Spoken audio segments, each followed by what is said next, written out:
Alright, so got the oil pressure to come back. Had the car running for maybe, I don't know, 10 minutes. And it seems like it's taken a long time for this thing to heat up, so I'm kind of curious as to whether or not there's a thermostat in the car. And so I had the car running. Was kind of using my laser pyrometer, checking the temperature on the hoses and all that, and going back and checking the gauge in the car. And it just happened to be looking in there at the gauges, and the oil pressure just dropped to 0. So I shut it down and waited about 5 minutes, and I thought, well, you know, maybe that new filter is just plugged up. I mean, who knows what's in this motor? It's probably all clogged up again. And I thought, oh, what the hell, I'll try starting it again, see what happens.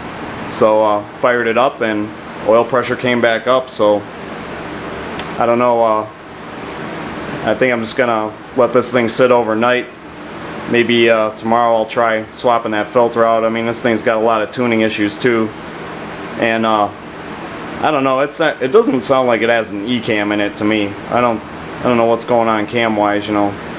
So I mean, that's kind of the thing. It's just a mystery motor, and you know, I got a lot of wiring stuff to straighten out on this. So, and especially setting that timing. So yeah, I don't know, a lot to think about, but I mean, I'm pretty happy that got the oil pressure to come back up. I mean, I get the feeling it's still gonna need a motor, but maybe I can at least get it to, you know, just get it out and drive it for a bit before I go swapping a motor in here. It'd be kind of nice. So yeah, we'll see. We'll be making more videos. Alright, so after running the engine yesterday, pretty much came to the conclusion that something's going on with the thermostat, or there's no thermostat in there, one of the two. So I'm gonna have to tear into the cooling system. So I went and got a couple of thermostats. You know, this one's pretty nice, but it doesn't have a burp hole in it. So I ended up stopping at a different place, and they had one with the burp hole in it. So we'll see. You know, I really like to get thermostats from Ford because these have to be shaped right to fit into the housing. You kind of twist them in there, and then this burp hole should be towards the top.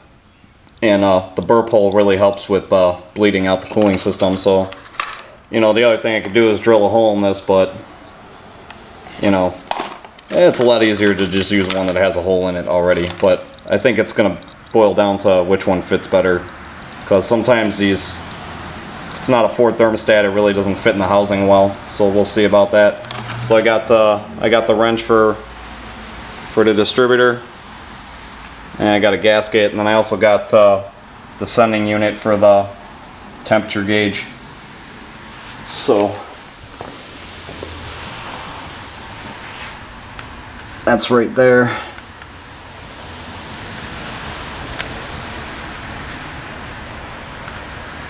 In the back there behind the distributor. So I'm going to drain the coolant, swap that sensor out, get this thermostat housing off, and see what's going on with this. Alright, so I checked the oil, and the level's where it should be, but still got a lot of, looks like there's still metal shavings in there. So just thinking about it today, you know, I'm kind of tempted to swap that filter out, but I mean, I know that filter's got a bypass valve in there, and I highly doubt it would have clogged up that quickly, although who knows. I mean, I don't know what's floating around in there, but I would think that if that filter clogged up, the bypass valve would have opened. So I don't know why I had that loss of oil pressure. Been kind of thinking about it, unless something got up by that sending unit and kind of blocked it from getting a reading. I might have to take that apart again.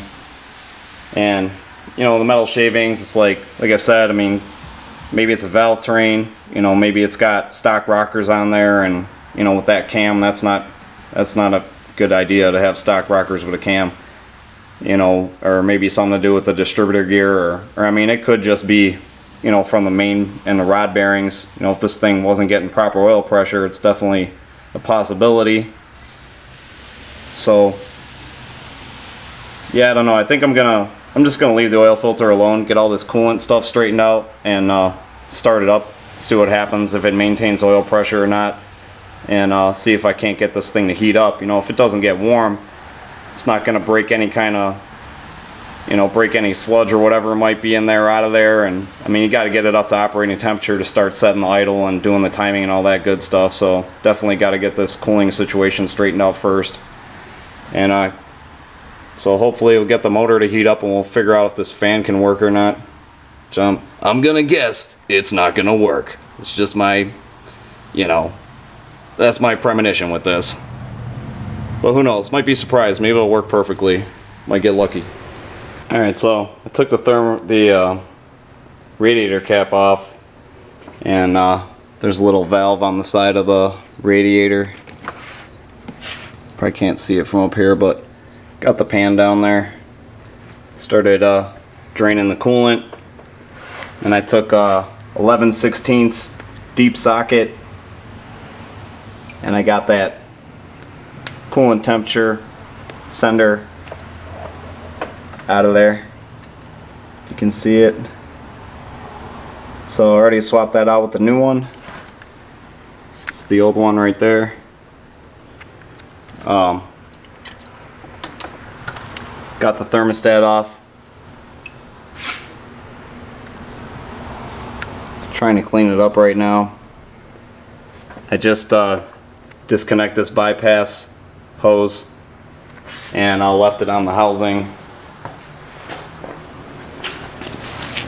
So that's the thermostat. It's the housing. I have to clean this thing up. And the longer bolt goes on the top, should be the passenger side, and then the driver's side has a shorter bolt. Looks like this bolt has a bunch of lock washers on it, which I don't know why they're on there. I don't think they're supposed to be on there, so that's interesting. So yeah, gotta clean this thing up too. I had a hard time getting that out, probably because of the lock washers. So unfortunately, I had to loosen up the distributor and move it so I could get the end wrench in there and break that thing loose. So I guess never gonna know what the timing was set at, but that's okay. Still get the feeling that it was definitely not right, so that's fine. So gotta finish cleaning that up. A lot of cleaning to do.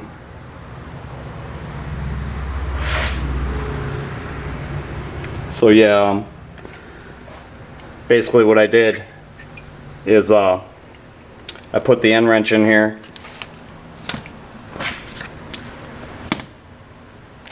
You know, I had the end wrench on that bolt, and I used my long pry bar to just kind of, you know, I held it with one hand, then with the pry bar I just kept gently nudging it, you know, putting tension on it, and that broke it loose. And then having this TFI module spun out of the way, I could use the wrench on it. So that's what I did there. There's really not a lot of room to get to that thing. Couldn't really get a socket on it, and then I hate using an open end wrench.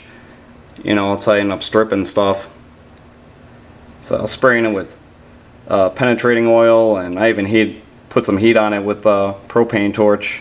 It finally popped out of there, so that's good. And I didn't break anything, so that's always a bonus.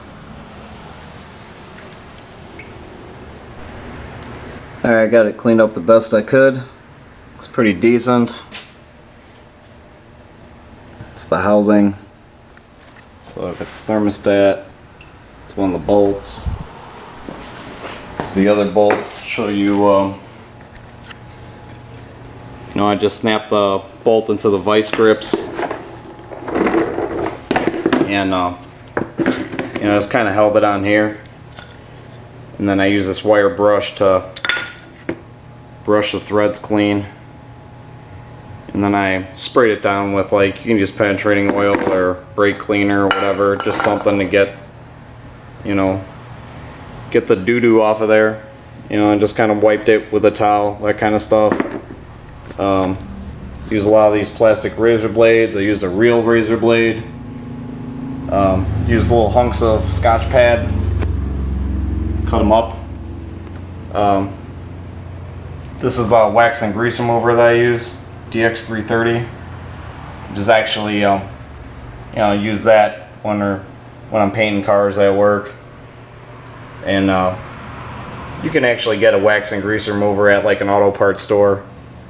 So I like using that stuff because it's pretty good at cleaning. And I like to use alcohol too. So basically what I did, like when I got them cleaned off, all the final cleaning I like to do with alcohol. And then the other thing I was doing with the bolts is I got it in here, got it started.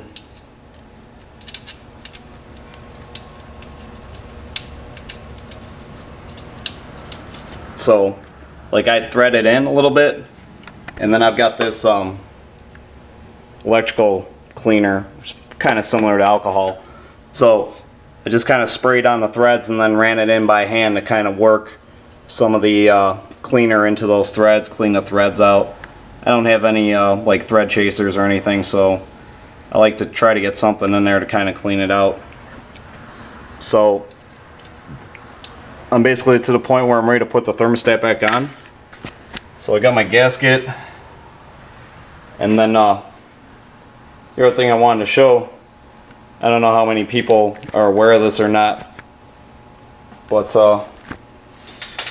you actually snap this thermostat into the housing. So I'll try to show you that. So you got the burp hole that's supposed to be at the top or 12 o'clock position. And then, so I have the burp hole facing towards, like if it was on the car, towards the driver's side.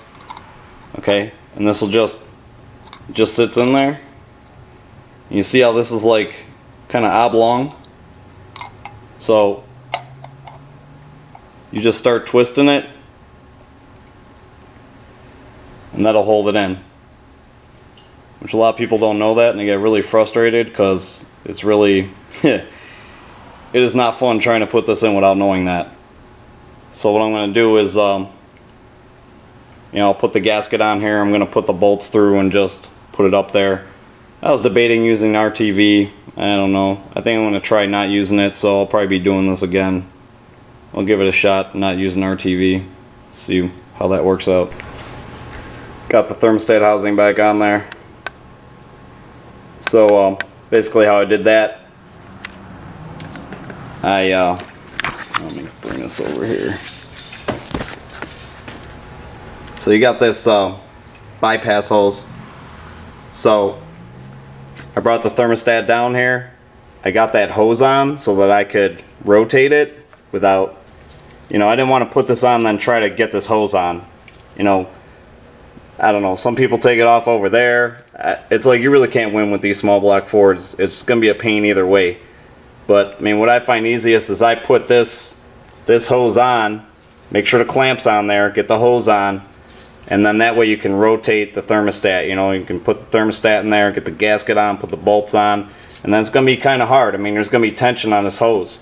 So I usually get the bottom one started, and then I can kind of leverage it over and get the top one going.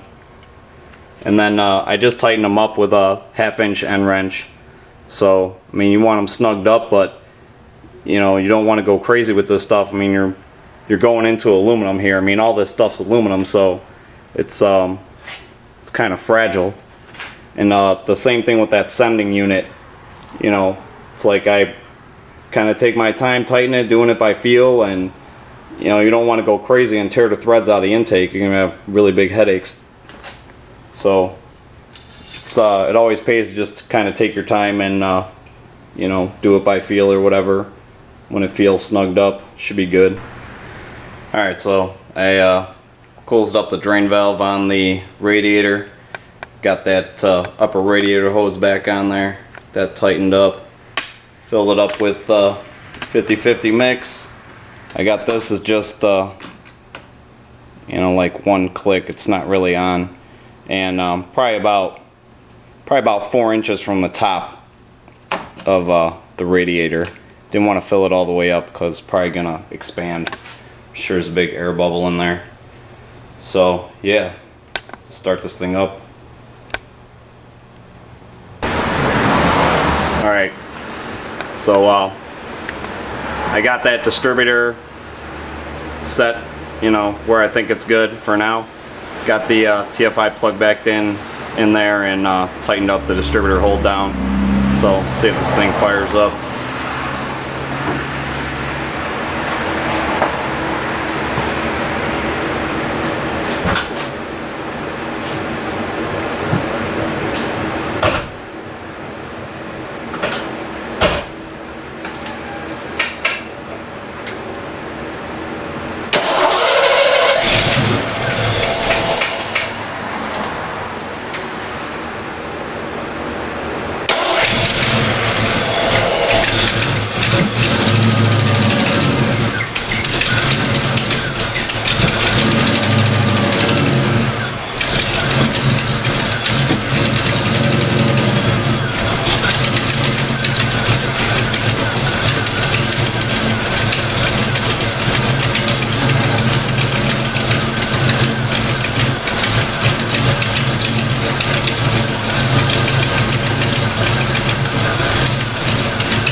Sounds like it's running a little better already. It's actually idling.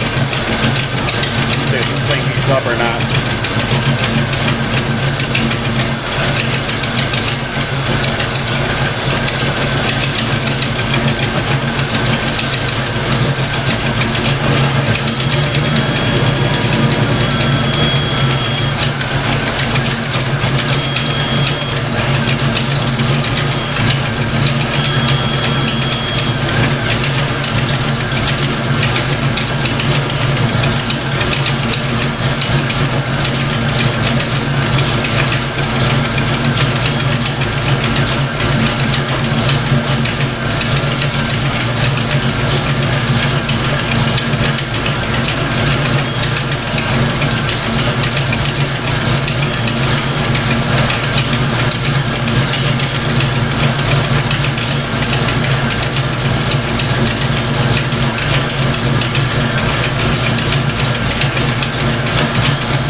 Wow. Look at that. Just purring. Nice.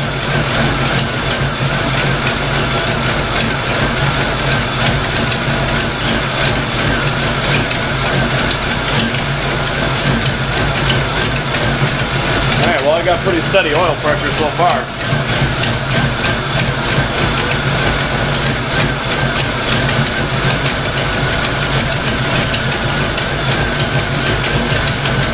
Hopefully it'll start heating up.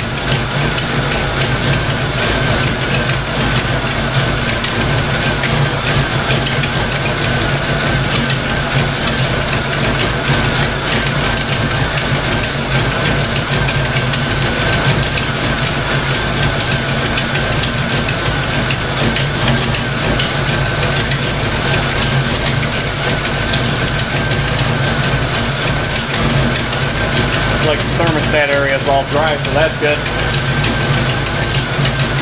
Hasn't puked coolant all over the place, so I must have done something right.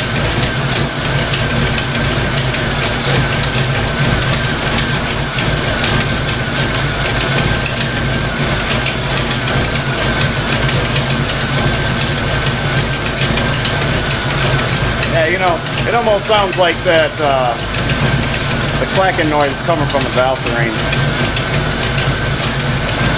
I bet you this thing's got stock rockers on it.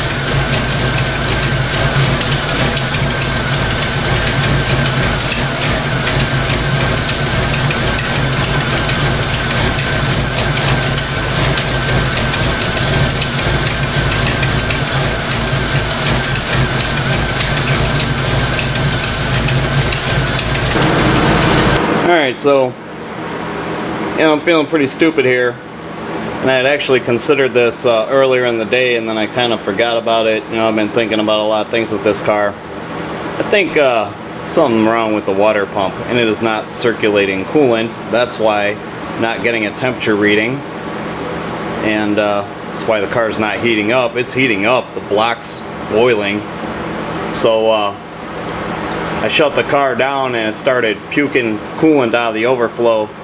So my guess is this is probably the wrong water pump.